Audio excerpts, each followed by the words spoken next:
December 11th, 1792, King Louis XVI of France is put on trial for treason by the National Convention.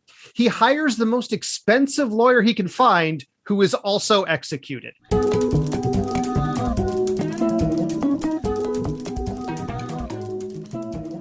Welcome to The Revisionists. I'm Brian Flynn. I'm Zach Powers. And the boys are back in town. And joining the boys is a third boys, Wes Williams. Wow. God, what's going on, boys? Yeah. I have not lost a step. I can tell you that much over the Thanksgiving holiday. For the next hour, we're just going to say boy as much as possible. Yeah, our guest this week is Amazon's The Boys. We have a soundboard of clips from that. It's that everyone's favorite quotes. Rooftop, that Nazi woman, all your favorites. This is the first time I've talked to someone who's actually seen The Boys. So I have not seen The Boys. Oh, I okay. just know certain things about The Boys. Okay. There is, speaking of boys, my dad gave me we're off topic right fucking away, by the way. This is The Revisionist. My dad gave me a box of books he assumed were mine that he found in his shed, and I have not gone through it yet, but the book on top is just entitled The Wonder of Boys, which I assume is about parenting. Okay. I thought they were just like little notebooks full of disturbing writings about how much you hate Catholicism. And the other book right underneath that is my 6th grade religion notebook from Catholic school. So probably. Yeah. And it's just 400 pages of please stop the voices. Please stop the voices. The best thing about boys, no one believes them. Yeah. Yep, that's the Catholic school. Step one. Oh, God damn it. Listeners, after we get sidetracked, but before we get into the actual show, I want to thank a couple new Patreon members who have joined our family since our last new episode. So thank you to TJ and Christine for your generous donation. Your stickers are on the way soon. I have a 10-month-old monster, so I'm not as on top of it as I should be. I want to thank you for being the kind of people who are irresponsible enough with their money to give us money, but not so irresponsible as to buy an NFT. We really appreciate you for that, for being in that narrow little slice of financial wisdom. It's true. If we had somehow foreseen like the NFT market and found another way to corner those, let's say it, fools, man, we'd be making bank, I guess, and also somehow destroying the environment. Oh, I think you can still do it. Like, definitely, like, at least one of those. Like that guy who sold his art installation for like $69 million at auction, and it turned out like he sold it to a guy he was in business with, because half of NFTs are like pump and dump scans. Yeah. Where you just like, yeah, that happens all the time still. Like, it's still a completely unregulated securities market where people sell between themselves to pump up prices constantly. It's always happening. There are a lot of... Every day you hear about like an evolved ape place just like disappearing off the web with $5 million. This conversation is nonsense to people who were like transported from 6 months in the fucking past. 2 years ago and hopefully 2 years from now, both. This doesn't make any sense. Yeah. Live and dream. If you're new to the show, what we do each episode is we take a topic from history. One person presents the official, nice list version of events, Santa Claus approved. And another person has the naughty list version of events, non-sexual. I don't know why I went down this road. It does not have to be sexual. It is. It often is. It's gonna be. Yeah. It's not necessarily, but yes. In this case, it is. Yes. Sometimes it's not. I just labeled my notes the fucking suck happy hour. So I think we're going to be talking about sex a little bit. Yeah. Oh, I thought that's where your Uber was taking you after this. Chris Wellman, are you booking tonight? Are we allowed to say shit like that? I don't know. We've not had him, but I know who you're talking about. It's truly wild that in 1600s England, they decided to land on the title, The Fucking Suck Happy Hour for this event. I can't believe that George V was okay with that. In all fairness, it was Ye Sucking Fuck Happy Hour. Yes, it's true. They had proper manners.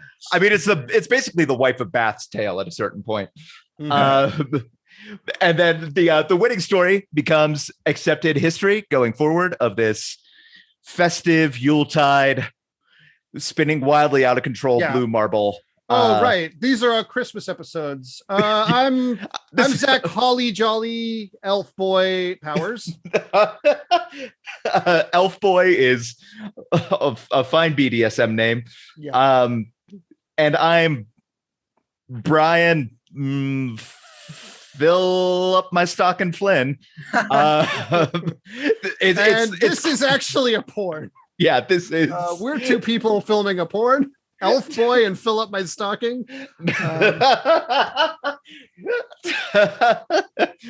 Welcome to Two People Filming a Porn. Behind the scenes of your favorite pornography.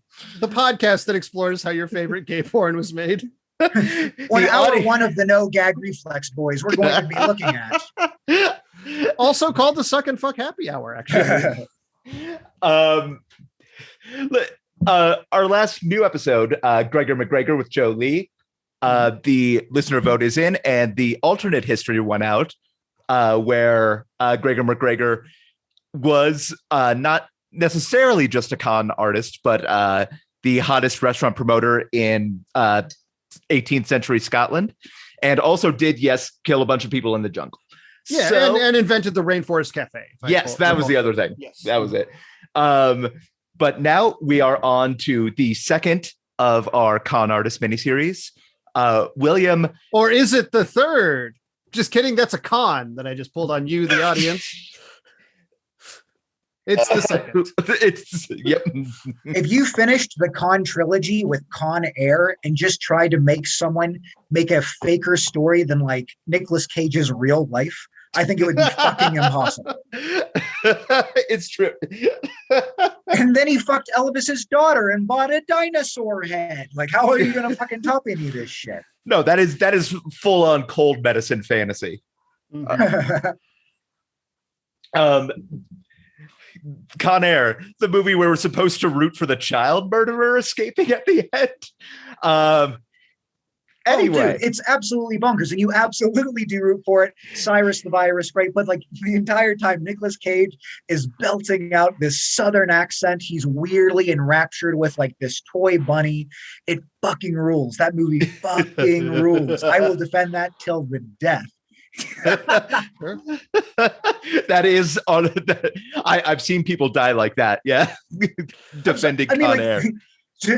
The movie starts with a decorated Marine defending his pregnant wife, and a court of American law is like, Nicolas Cage, you've got to go away for 10 years. Listener, I don't know if any of this made it into the episode or not, but just before we recorded, we convinced Brian that Danny Trejo was in the film The Da Vinci Code, and now I want to convince him that Audrey Tautou is in Con Air. It would not be hard. Let's face it, that movie is not full of female characters, so she could be. But I feel like I could convince someone that Rosie Perez was in Con Air. I don't know why. That's doable, sure. Yeah. But I feel like with 5 minutes and a beer, I could convince most Americans that Rosie Perez was like at least in Con Air for like a cameo. It's low, like there's this. I wish it might have been Ike Barinholtz, but there was like a comedian once who had a bit about how he would go to a bar and he would convince people that he wrote Weekend at Bernie's 2. Because people will buy that you wrote Weekend at Bernie's 2. Weekend at Bernie's 2, a movie my sister gave me on DVD for Christmas a few years ago. Anyway. It's the holiday episode. Yep. This episode, we're talking about William Chaloner. And Wes, you were doing the true story. Yep. And Zach, you were doing the alternate. Yes, indeed. All right. So whenever you're ready, Wes, feel free to take us away. All right, ladies and gentlemen, the story I'm about to tell you is filled with spies, killers, dildos. You are truly not prepared for the masterful life of William Chaloner. So I'm just going to start where all good stories should. I'm going to start at the beginning, okay? And on the poster for the William Chaloner story, that is the slogan: spies, killers, dildos. That's the name of the fucking movie. Yeah. In the tagline, suck and fuck happy hour. Yeah, Yeah, like right, it's the Jean Le Carre style. Counterfeiters, spies, killers, and dildos. Yeah, I'm trying to think of the Tinker Tailor fucking. Yeah, this is the new trains, planes, and automobiles, spies, killers, and dildos. Mm-hmm. Yeah, 8 dildos in a duffel bag. Stop or my dildo will shoot. I don't know. I just was trying to riff as fast as possible. So what we've got here, 1650, this guy is born. So like a while back, right? It's we don't have fucking soap and shit. So he's born, he's a poor guy. He's traditionally a guy who makes nails until 1680. So just as a frame of reference, he's 30 years old in a world where like 30's not given. So he's like old. He's done shit. He's been making so many fucking nails. When at 30 years old, okay, 1665, by the way, is the last major bubonic plague in the world. I looked this up independently. 1 out of every 4 people in London has just died when this guy is about 16 years old. So he's just gone through a massacre. We've gone through like our pandemic. I know that was really fucking tough. It's not 1 out of 4 tough. In 1 year, 100,000 people in London died. And this guy's like, big life response to this. Sorry, go ahead. Even like World War II in Europe, which was much worse than it was in America, does not compare to the like 1 out of 4 death kind of bubonic plague. It's incomprehensible. It's really kind of hard to fathom just how many people fucking died here. So just to give you an idea, this guy is growing up pounding out fucking nails in the dirt.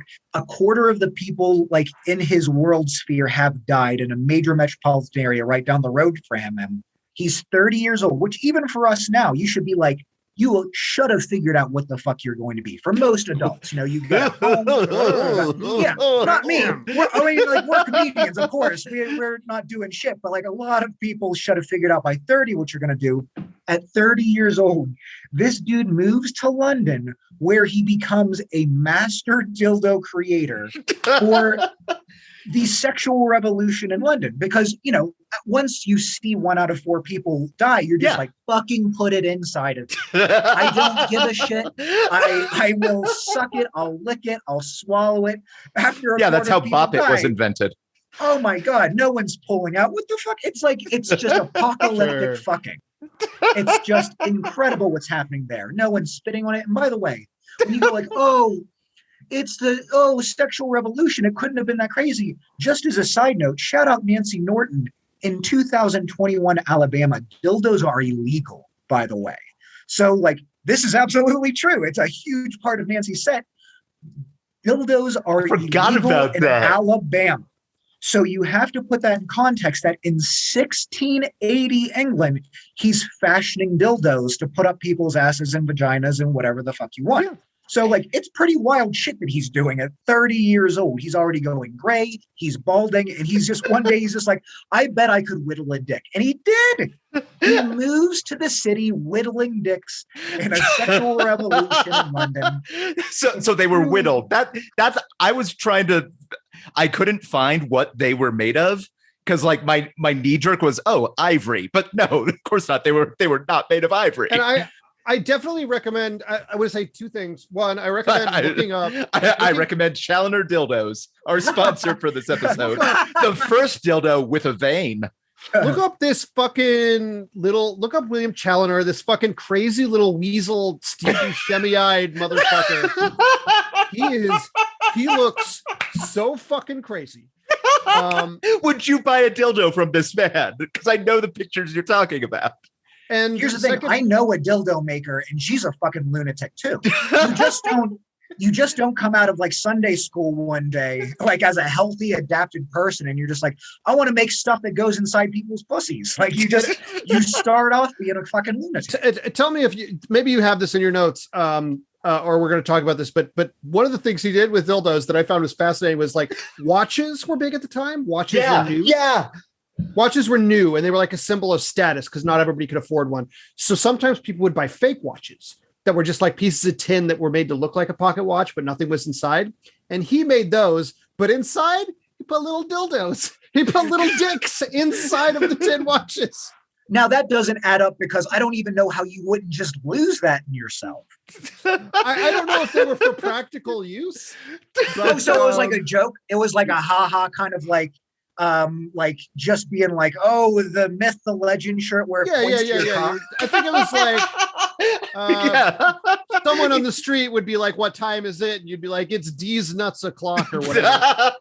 I'm going to tell you right now, if I asked someone what time it is and they flipped open their watch to reveal an itsy bitsy little penis, I think I would never stop laughing to this day. That's still a fucking crazy good joke. Like, don't get me wrong, that's a serial killer behavior. But I would never stop telling that story of being like, yeah, I was about ready to go like make my tea time at golf, and this lunatic at the bus stop pulled out a tiny thumbnail-sized penis from his watch. Oh, can you read a sundial? Here you go. There we go. Yeah.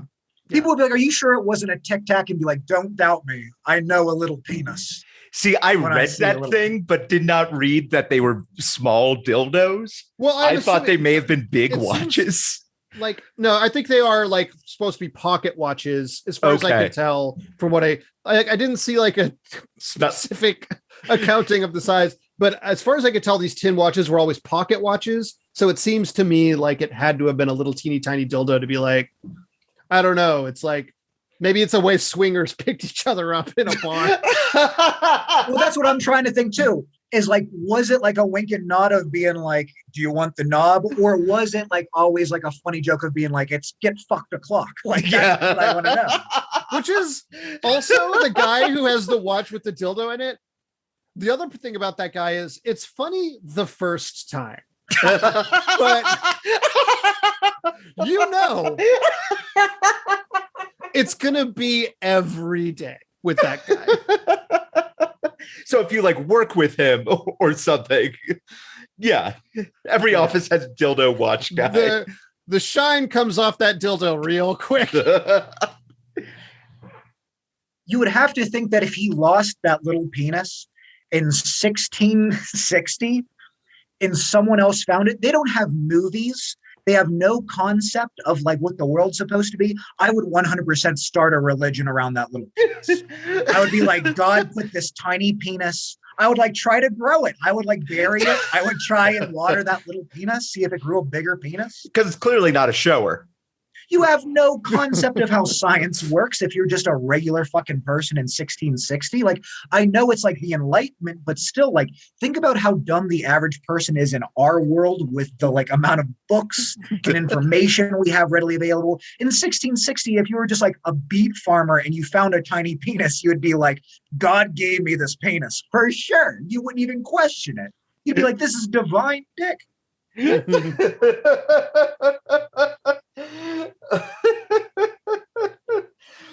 Oh, God damn it. So I have not even scratched the fucking surface of this guy, because it's not like this is the story of a dildo maker. Yeah. This is like we're in the con artist series. Right. And dildo making is good, honest work. If this was a movie and the time it takes for Nicolas Cage to bravely, patriotically defend his wife in Con Air, that's how much screen time is given to these dildos. Because it's not the story of dildos. Next. Okay. So like he works then, he's doing good dildo work. Next, he becomes a quack doctor, which is what they put on his Wikipedia page, which is fucking hilarious. We don't call fakers like quacks anymore. Like when you just make shit up and just be like, you're a fucking quack. He just made shit up. We should bring that back because I feel like it might be more effective in certain ways. It's like, yeah, it was their version of like just shouting fake news at someone. where he would just be like, your blood's full of fucking turnips, and they'd be like, this quackery is out of hand. So yeah, he was a quack doctor, which is dope. Like this is people were like, oh, you have to go so long to like be a doctor in school and stuff. Like this is why he just started making a new career out of being like, I bet I could do it. Which already you have to admire the gumption.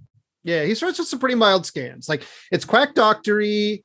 There's this thing called like I think it's called Japanning. I don't know why it's called that. It's probably racist. Japanning is just whenever you it's a way of shellacking furniture. He's also a soothsayer, by the way.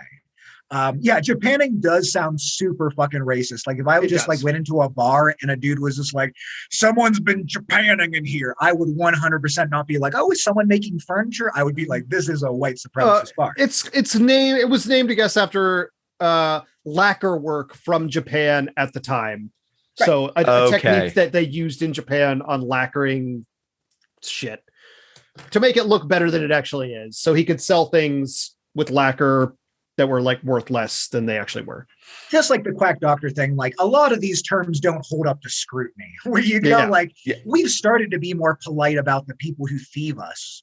You know what I mean? We have started calling them nicer shit. They just called them quacks and Japaners. Like that's fucked up. So, he was also a soothsayer. So like back in those days, like whatever their version of being like, oh, your chakra's all fucked up. Like he would just lie to women for money, which the way that I read about this soothsaying thing was he would predict something that the person owned would get stolen. And conveniently, that thing would indeed get stolen, and he would be able to help them figure out where it was. So his soothsaying seemed to be very, very accurate. And how he pulled that off, who knows? Can you imagine just reading your friend's tarot cards and being like, someone's going to beat your ass, someone's going to fuck your girl, and then just doing all that shit? Again, the cojones on that guy to set up and follow through these massive life pranks on the world is just undefeated. Yeah. Just incredible work on this lunatic. So right now we're all having a good time. We're all having fun. Okay. So just a little bit of like context for like the world that we're talking about here. So he's been doing some fun goofing on some women's, just like taking some money from people who are just kind of like, disreputable. Okay. So the world that we're living in, and I found this stat by 1696 for English currency, 10% of their money was fucking fake. It wasn't even real. 1 out of 10 pieces of currency was forged.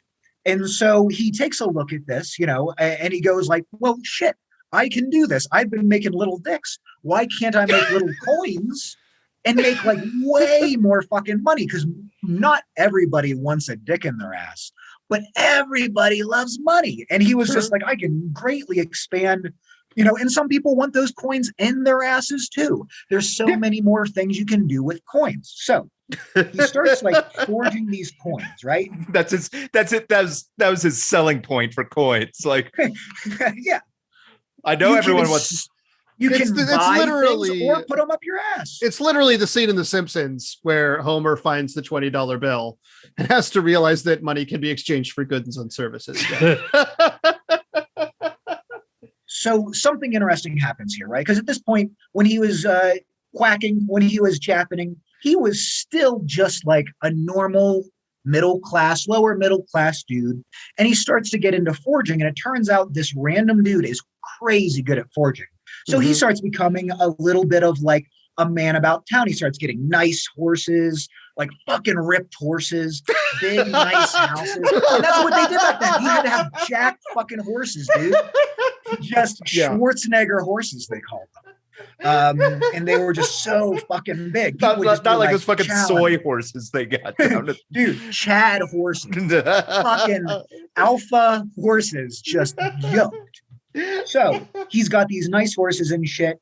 And like people are starting to take notice of him. And he's really coming to like the peak of his forging powers during a time when the national government is going, we have a massive problem here, because they're starting to notice that because of the forgeries, their currency value in the world is plummeting. Belgium, France, a lot of competing countries are just putting England into the fucking dirt because England's money isn't worth that much. So here's where the massive twist of this story comes that floored me. I could not stop reading about this. The man that England goes to in their time of need is none other than Sir fucking Isaac Newton. Okay. So Private this detective. is a guy who, at the time of his death, could arguably have been called the smartest, most influential human being who had ever lived. And I'm including like Jesus Christ. Okay. So like he got hit in the head with an apple. And instead of being like, oh, it's a snack, he created the math of fucking gravity. So yeah, that man finds a tiny dildo and he builds science around it. Yes. So he creates his own mathematics. He is a worldwide wonder, and he is made the master of the royal mint, and he becomes a bit of a civil servant. And just as he follows the rigors of the scientific process, Sir Isaac Newton is also following the rigors of being a civil servant, where he is really starting to play detective with all of the problems that they're having with their currency. So he is rounding up these forgers, he is making cases against them, and all of a sudden, what kind of not only allows our man William Chaloner to get more popular, but also come under fire, is that his competition is getting taken down by Detective Sir Isaac Newton. Sure. So like everybody who is like also a forger is being taken down around him. So he is getting more money, getting more ripped horses, getting bigger houses. But then every now and then he would like have to skip town because like one of his like enemies would like be on trial and be like, hey, get Chaloner. And he'd be like, oh, my grandma died. Like you were getting like an excuse for being sick at school. And he would skip town until they were executed. I swear to God, that's true. But this guy, it's not just like he got pinched once or twice. And his regular tactic was to be like, I'm going to rat out everybody who helped me and send them up the river and they're going to let me go. I think one time he got a commendation from England for like fucking like he was ripping them off left, right, and center. And the Royal Mint gave him a commendation for his services to the Royal Mint while he was actively forging tons of money. And this leads into a very good kind of middle part of our story, which is that really this is not the story of a man who spends his life raging against the government of England. In fact, he works hand in hand with them on several occasions, not only turning in a lot of his competition, but in an interesting middle part, we're getting to the spies section of this story, is that he would take government funds to basically act as a spy and set up people who would be committing high treason. And specifically, it was these guys called the Jacobites. Just a brief idea of who these guys were. Basically, in 1688, a guy named Charles II, who was in line for the throne, got pushed out of being in line for the throne because he was like this piece of shit who no one liked. I looked this guy up. He was 53 years old. He had no kids, and everybody was like, yeah, he's going to fucking suck, but he's going to die soon, and he has nobody in line for the throne. All of a sudden, at 53 years old, this guy who would be king next has a kid, and people get up in arms, and they were like, his seed works. And so there's this huge fucking Scottish rebellion where people just hate this guy and his active old cum, and they chase him out of town. And like, so that guy later on, he would have, I believe it was his niece who would eventually become the next in line to the throne. But there was a certain amount of people who were like, even though that guy ran away after he was chased off, being a king is a divine right. And so we believe that he should be king. So these guys would come into England and stir shit up and be like, remember that coward with the great cum who ran away? He should be king. And they would like just say this to people like all the time. They had like little writings and stuff. And it was just like rabble rousers. You know, they were storming the capital of 1660. You know, it was just like they were dressed like shaman. They had the fucking furs. They had the painted faces, causing trouble. So these are the guys that William Chaloner was just like, here's what his whole fucking deal was. And sometimes I look at this guy and I'm like, he was a genius. And other times I'm just like, he was also just kind of like a lazy lunatic where they call him a spy. His whole thing is he would walk up to these dudes and like, literally like a joke premise. He'd be like, boys, I really like what you have to say. Do you have a newsletter? And they'd be like, brother, do we have a newsletter for you? And then he'd be like, boom, cops, get them. They would just be arrested.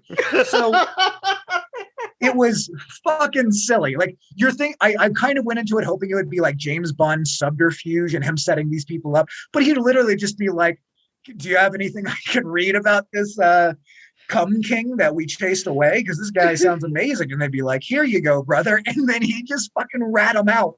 So, which is just to say, he had a very weird relationship with the English government because he worked as a spy for them, kind of helped them get rid of their enemies, and worked in advisement roles, sold out his own enemies. But at some point, he kind of, I know exactly what point, he kind of got under the glare and view of Sir Isaac Newton and his kind of detectives, if you will, is that his big mistake.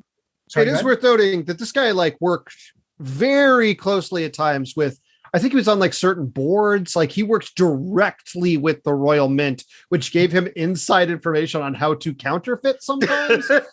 So one of the things that they did to try and stop counterfeit coins was a thing called edging. That's not a joke. It was called edging,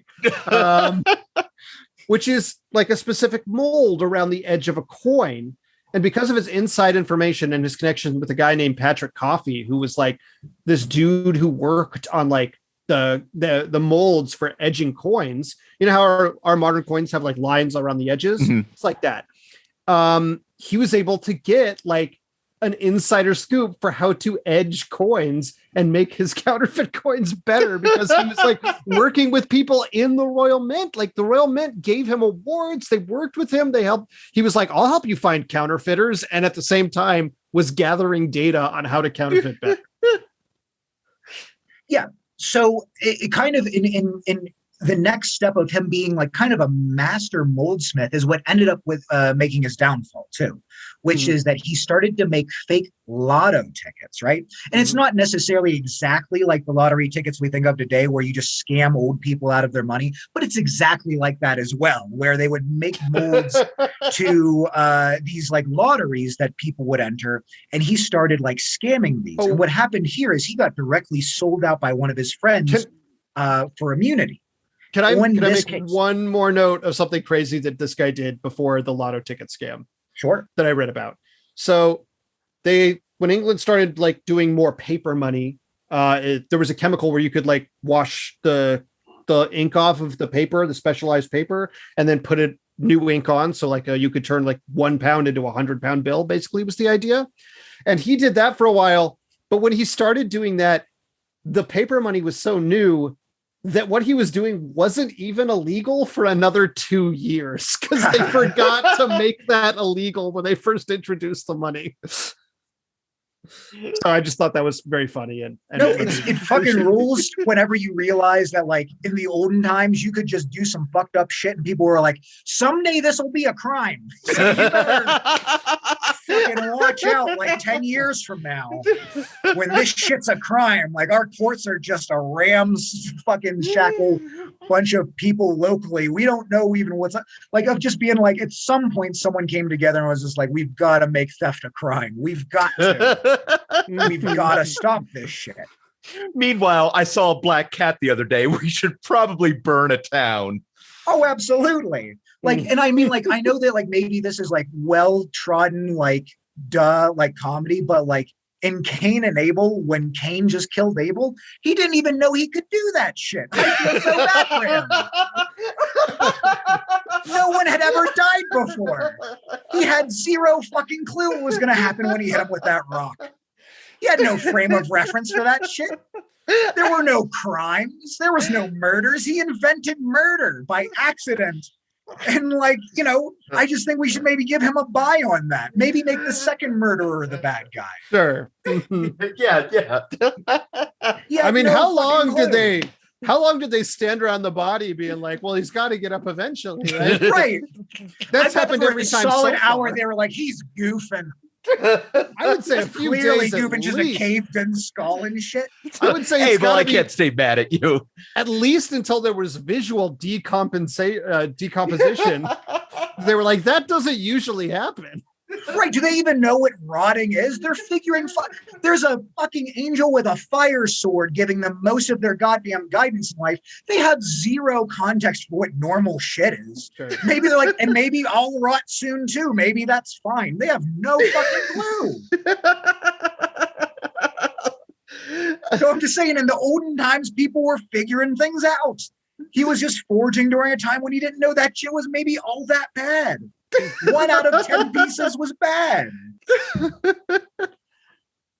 So he gets sold out by his friend for immunity, right? So this is the last third of his life. We were making this movie, and it would just be he's put on trial for high treason. So it's crimes against the state. All of the bonds that he had forged are getting flushed down the toilet. And here's the setup for this trial, right? Where you're thinking like, oh, well, this is a guy who maybe has fucked up things in his life before, but like, it's probably going to be difficult to prove some of this. Okay.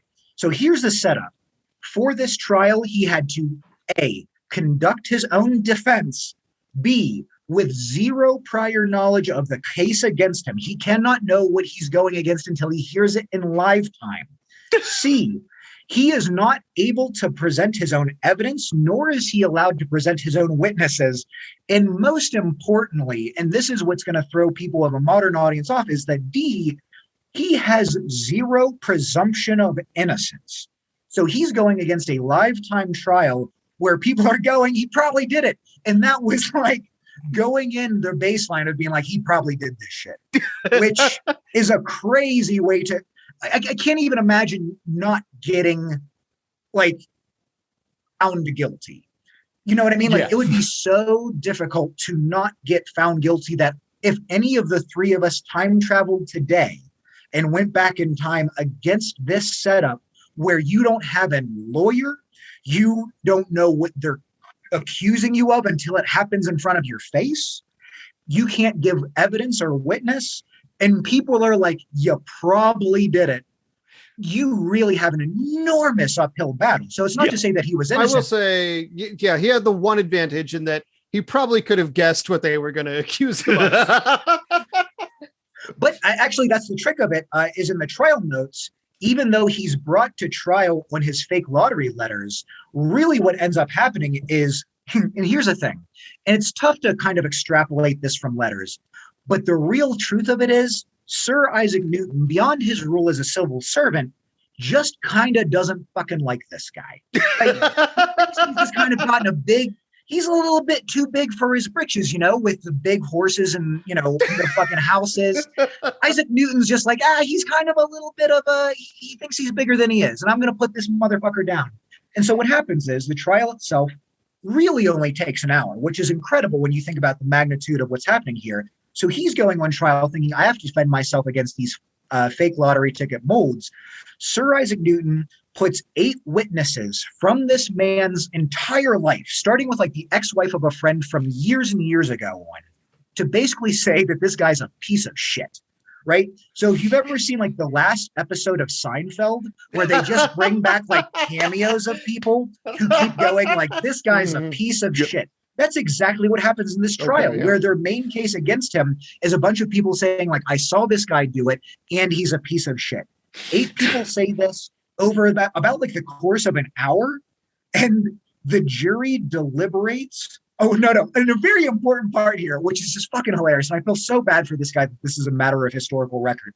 The trial is going so fucking bad for him where like person after person is like, he stinks, he sucks, tiny dick. At some point, he just pretended to go fucking nuts in the middle of his trial. Where like Sir Isaac Newton and his like notes for this case is just like this daffy little bastard. And like, he's just like, I can't think for myself. My brain don't work. And like literally the court's response to this is just to be like, brah, dude, no. Dude, bruh. Like, they just call him out on it directly, and he's like, I'm sorry I did that. And they just continue the case. How fucking humiliating is that, where he's like, this isn't going well. I'm going to try this out. And everybody was like, dude, don't. And he was like, sorry. My last gambit. Yeah, sorry about that. I wanted to see if it would work. I wanted to see if you think that's crazy maybe for a second. They're like, my bad. And Sir Isaac Newton was like, dude, fucking come on. So The trial really only takes about an hour, according to notes, and according to some of the town notes that are taken, the jury really only takes a couple minutes to be like 100% guilty. Like they were just like, of course, like this guy did it because it's in London. 1 out of 4 people is dead, and the other 3 out of 4 people kind of fucking know each other. So they're like, he did it. He fucking did that shit. He faked the money that's in my pocket right now. This motherfucker. Like I know who this motherfucker is. And he just acted crazy. So it's like everybody's like, come on, bro. So they're like, definitely he's got to die. So he's found guilty of high treason in just a matter of minutes. And here's this is a very it's a fucking sad ending here where he's sentenced to death. And as was the custom of the time, he was hung to death. And they said that it took him a couple of minutes to just get strangled to death. And when the matter of the course, when push came to shove with his death, a very sad part of this, and I've read this in some places, and some places were like, nah, I tend to believe this was the case, if nothing else than just to kind of show the rich never want to see poor people become rich, is that usually people who had William's kind of money, when they did get sentenced for death for execution, when they would get hung, they would pay the executioners to pull their legs and snap their neck so they wouldn't strangulate for minutes at a time. But the upper class hated this fucking dude so much that they went to their executioners and they were just like, don't you fucking touch him. He's strangling. And they let him dangle there with his legs to the wind for, 5-6 minutes until he died, because they fucking hated that this dude was trying to break into their class, really. I mean, at the end of the day, you can say oh, he was a forger. Oh, he was, a dildoer. I think really the narrative of this story is he was trying to break into a different class. And he got fucking shut down at the last minute, and the rich hated him for it. So he's hung to death. And then after he dies, they cut him open and disembowel him. He dies at 49 years old. And just as maybe kind of a nice bringing this all around, by the way, everybody, oh, Sir Isaac Newton, Sir Isaac Newton. I don't know, Brian, do you know how many forgers in your research Sir Isaac Newton sentenced to death? I did not see this number. 24. He got 24 people fucking killed. Sir Isaac Newton is responsible for more deaths than Charles Manson. All right. So this fucking lunatic put a lot of fucking people down. And by the way, Sir Isaac Newton did not believe that Christ was the Son of God. He thought he was a false prophet, and he estimated that the world would end in about 2060. Sir Isaac Newton, by the way, would have been legally eligible for execution, having stating either of these beliefs in that time of the church. So he was also a little bit of a motherfucker, because he was also in line to be treason. He was also a fucking high criminal who wrote all the time, talking shit about Jesus, which, don't get me wrong, is fucking hilarious. Just imagining him, Sir Isaac Newton, with a quill, doing some math and then getting a little notebook out and being like, Jesus ain't shit. That's fucking hilarious to me, that he spent the time to write this shit down. But it just kind of goes to show the cyclical nature of Sir Isaac Newton was just as much of a criminal as these 24 forgers that he put to death. So it's kind of a sad end to a pretty marvelous rise to a pretty wild dude. I will say this about Chaloner in terms of his scruples beyond the forgery. Several of his accomplices that he ratted out when he was in trouble also got hung. So it's not like he's not fully free of blood. He definitely set friends of his up the river to hang in his place prior to this. But also, anybody who gets other businessmen murdered is fucking rules. I'm super on board with that. If Jeff Bezos killed Elon Musk with his bare hands, look, absolutely. You have to say that that's a net positive. As long as there's less of these motherfuckers around taking advantage of people.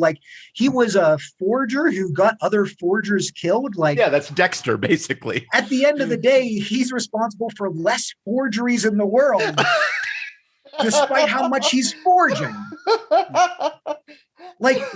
Everybody in this room is responsible for 0 forgeries. He's responsible for negative forgeries, despite being a forger. So I'm just saying, when you look at the end of the day, I say good guy. I say green light, thumbs up. Wes, thank you. Zach, whenever you're ready. Yeah, so my story of William Chaloner is slightly different.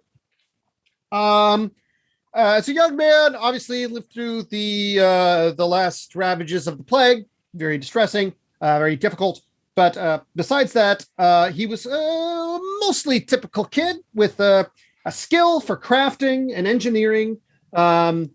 He was engaging in the most advanced technology of the time, making nails. Something that he really did, by the way, crafting nails. But besides being like a high-end engineer who could, make technologically advanced nails, he was also a creepy little weasel-faced horny boy. Yeah. Is there any title other of my book? Yeah. And when he was about 15, 16, he got asked a question that would change his entire life. If you could fuck anyone, living or dead, who would it be? And this was a question he didn't answer lightly. He didn't answer it on that day, and he thought about it constantly going forward in his life. In fact, he became obsessed with the question, and put tons of the rigors of answering this question into his engineering and all of his ingenuity. And eventually made a prototype of something that he would go on to make later on. He made a cock clock, a little clock that had a cock in it. And initially, it was just little dildos and all that stuff. Yeah. But eventually this man, he taught himself to go beyond what was possible at the time. And he had a breakthrough theory, in which he created a pocket watch that you could stick your dick through and it could travel to any time or place in the time-space. He made a temporal glory hole in the form of a small pocket watch that you could stick your dick through, or someone could stick their dick through from another time. No. Okay, so someone just is wandering through a cave, like in Lascaux. They just finished painting a bull on the wall, and suddenly a hole appears, and naturally they're just like, "Ooh!" You see a hole, you're going to stick your dick in it, and so this is the first game of true pocket poker. I mean, originally he couldn't tell where his dick would end up, but this was early days.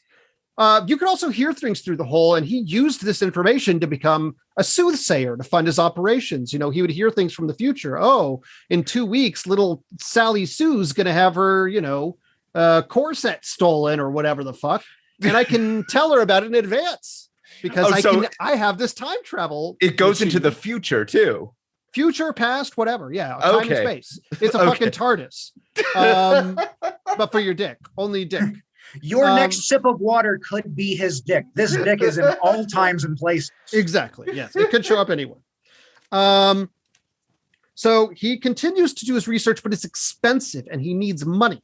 So his natural inclination is coinage. He's going to make fake coins for a couple reasons. He has those metallurgy skills, obviously. And also it involves edging, and he's super into edging. So he, gets in and out of trouble. He's always smart, always, able to avoid the dead ends or getting caught up with the law. And in the meantime, he is trying to figure out who, living or dead, he wants to fuck. And he does. He tries a lot of people. Cleopatra, Einstein, Albert Brooks, Mussolini, 2 of the Bronte sisters, his wife. All these people he fucks. His invention. There was one curveball in there, and that was Mussolini. Do we know why? Well, if you're going to figure out who, living or dead, you want to fuck, you got to be thorough. He was actually the horse that fucked Catherine the Great. He's gone and really made a hit list. But time travel does have its drawbacks. You know, this is high-end theoretical stuff, and it gets attention. And the attention comes from the most powerful people living in England at the time. And that is big physics. Mm-hmm. And who represents big physics, but it's professional thug Isaac Newton, who did not take too kindly to Chaloner challenging Newton's so-called laws of physics that he had come up with all by himself, and were supposed to be the settled end-all be-all. So using his unlimited resources provided to him by big physics, the big physics lobby, and his sociopathic drive to find evidence of fraud against Chaloner, some of it real, some of it faked to make the case seem even worse than it was. He puts a corrupt judge on the stand and draws a guilty verdict out by using this anti-sex puritanical judge. And eventually gets this guilty verdict and has him down pat for hanging. But little do they know that Chaloner has completed his research. And in a final piece of brilliance, he replaces the hole in the gallows with a larger version of his temporal glory hole. So when they drop him through, he disappears into another time and place. Poof, gone in a flash. They pretend it went as normal, but of course he disappears through the hole, disappears through time. Where does he go? Well, he had found out, in fact, who, living or dead, he wanted to fuck. And so he travels to 1952, where he kills Queen Elizabeth at her coronation and replaced her. Because it turns out he wanted to fuck Prince Philip. That was the answer. The whole time. It was Prince Philip. That was it. Now, it seemed like this was going to have like a good ending. This took a dark fucking turn. I've never heard such a hero story. At one point, I had a couple times secret agents of big physics, which still exists, tried to track him down. One, Diana of Wales, had to be taken out. Oh, God. But now another, Meghan Markle, is on the trail, and we'll see how that conflict resolves. That is it. I hope he's executing all these members of the royal family with his dick. I hope that like Princess Diana's driver was just driving, and then you see like a dick come out of like the side of the screen and start like hitting him in the face, and you start fucking swerving in that tunnel. And I will say, this is a classic case of, you either die the hero or live long enough to become the villain. Yes, it's classic case of that. Yeah. But that's the true story of whatever his name, William Chaloner. Queen Elizabeth II. And that story's called Consent Laws Were Different Back Then. Yeah. Do we know what attracted him to Prince Philip? You could ask him. That's true. Yeah. Sorry. Let me call up. I got Queen Elizabeth II in my phone. Be like, what made you want to fuck this pile of mashed potatoes? Listeners, before we move on to judgment, want to say I mentioned the Patreon up top. Of course, thank you again to TJ and Christine for your donations. If you want to throw us some money for the holidays, that would, hey, that'd be great. You can find us at patreon.com/therevisionists. We will say, like we always do, there's better causes to give your money towards. But of course, it is greatly appreciated. But also, you can write us via our website, revisionistpodcast.com, email revisionistpodcast@gmail.com, or find us on Instagram or Twitter. And also reviewing the show on your podcast service of choice is very helpful. Written reviews especially. Doesn't matter what you write. You could just put 5 stars. Literally anything. You can pitch some dildo slogans if you want. You could write who, living or dead, you would most like to fuck. Actually, # fucking suck happy hour. Yeah, exactly. Any of that. Put whoever you most want to fuck in history. make them a person who won't read it, because that'd be weird. Otherwise, so that's going to be almost everybody alive. Yeah. Because So I regret to tell you, like, Angelina Jolie is not reading our iTunes reviews. it's fair. So I guess don't make it Zach or me. I guess I don't care. Don't make it Brian. I guess I don't give a shit. You can say me. I'm mainly saying that so when the reviews come in and no one says me, I can be like, I told them not to do that. So I want to fuck Danny Trejo portraying Tom Hanks. Fulfill the prophecy. Look, I've not seen the Da Vinci Code. I've just read it. So and yeah, Wes, your audio drama, Meatloaf and Milkman. The second episode just dropped, Fear and Loafing, on Spotify and YouTube. Yep. Check us out. Spotify, YouTube, Apple Music. We've got it a couple places. Anywhere you listen to your podcast, we got our first 2 episodes up. We sure would love a listen. Yeah. Yeah. I mean, if you want to go in more depth about it, I didn't mean to like railroad you with the description. Oh, yeah, no, Meatloaf and Milkman is just kind of like we're calling it like a radio cartoon. So if you're a fan of something like Ren and Stimpy, or kind of like that kind of bizarre, like Nickelodeon kind of humor, we just kind of have a lot of stuff like that. It's an adventure tale of 2 guys who are just trying to make it in this crazy world. And, you know, they fucking suck their way through some crazy misadventures and Fear and Loathing. We do a little bit of, obviously, on like Fear and Loathing.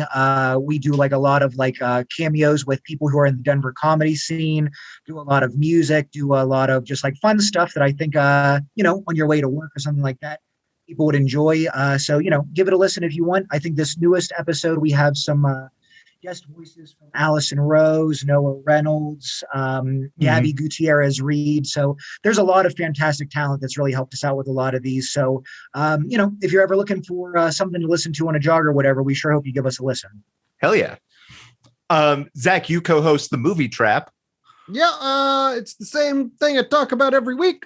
It's a movie review podcast. The premise is one of us picks a theme. Each of us picks a movie on that theme. So the theme could be anything from, you know, sports movies, one we did recently, or it could be more general, like our significant others picked a movie for each of us one time. It can be literally anything we want.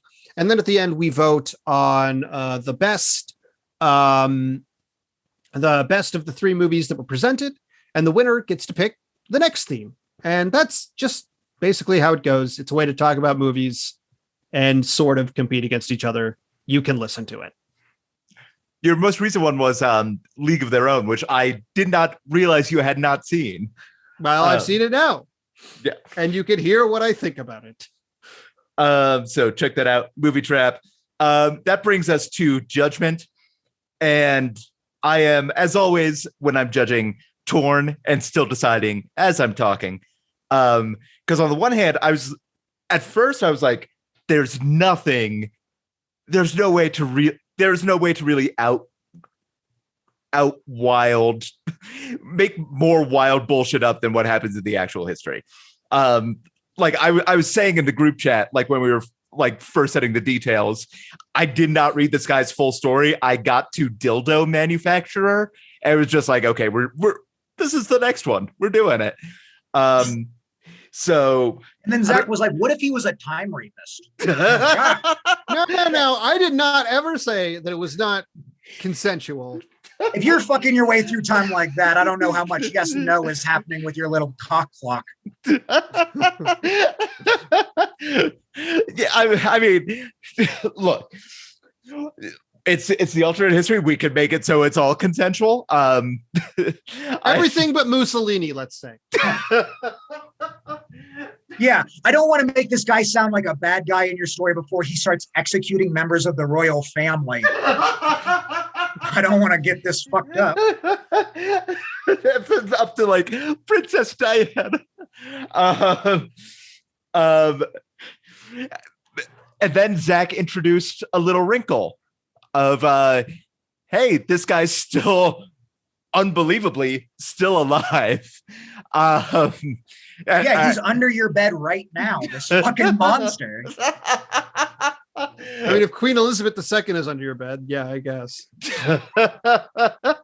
I will feel sort of bad if between recording this and this being released, Queen Elizabeth II dies. She's an old racist. It's fine. Yeah. Yeah. Well, also, and as an Irish person, I won't feel that bad. I still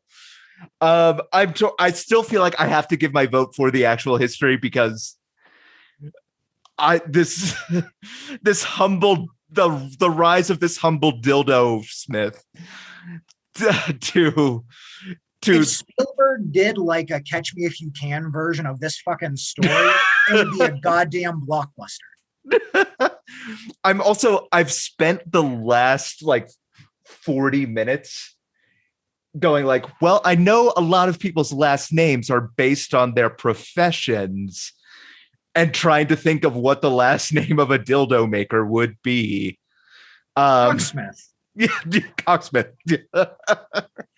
Yeah, it was or Woodcock, like the guy from Phantom Thread, Woodcock. Probably that. Yeah, of course, Phantom Thread in the original draft was about a dildo maker and the relationships he finds himself in. I've not seen Phantom Thread. But listeners, voting is now open for you on Patreon. And check out our Instagram story the Wednesday before Christmas for the final round of voting. But that will do it for this episode. Wes, thank you for joining us. Thanks for having me, man. Zach, thank you, of course, as always. Yeah, I've been Zach Der Tenenbaum Powers because it's Christmas time. And I've been Angels We Have Heard on Brian Flynn. Nope. We'll still work on it. Of course. I've been Wes Jingle Horse Williams. Yeah, this has been a very merry edition of Time Rapists. Yeah, no. And we'll see you for our next episode, which comes out on Christmas Day. Yeah, we should. I keep forgetting about that. All right, have a good time.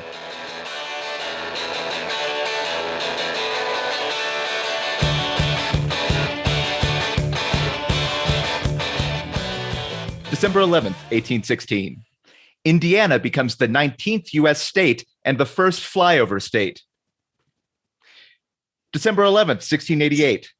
Trying to keep it out of the hands of William of Orange's army, English King James II throws the Great Seal of the realm into the Thames, forgetting, of course, that seals can swim. Ugh. Ew. I know. Am I supposed to be reacting to these? No. I mean, that one deserved it. No, that one was. I was looking at it the day before, and that like popped in my head. I'm like, no, I'm better than that. And then today, I was like, I'm not. No, fuck that, dude. I love disrespecting the audience. Let's fucking do this. December 11th, 1901. Guglielmo Marconi transmits the first transatlantic radio signal from Cornwall to Newfoundland, for which Spotify pays him 0.03 of a penny. And last one, December 11th, 1972. Apollo 17 becomes the sixth and final mission to land on the moon, and they end up doing a shitty job closing. Okay. December 11th, 1792, King Louis XVI of France is put on trial for treason by the National Convention. He hires the most expensive lawyer he can find, who is also executed.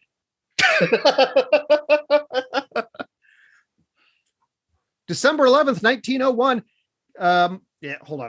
December 11th, 1901, Marconi transmits the first transatlantic radio signal from Cornwall to Newfoundland, which was originally intended to rate how hot the girls at his college were. December 11th, 1934, Bill Wilson, co-founder of Alcoholics Anonymous, takes his final drink and enters treatment for the last time. I'd write a joke here, but I have the serenity to accept the jokes I cannot write, the courage to write the jokes I can, and the wisdom to know the difference. December 11th, 1941. Germany and Italy declare war on the United States following the Americans' declaration of war on Japan. The United States, in turn, declares war upon them. Poland declares war on Japan. Canada, feeling left out, declares wars on themselves. They said wars, but whatever. I've only got one. December please. 11th, 2001. Never forget.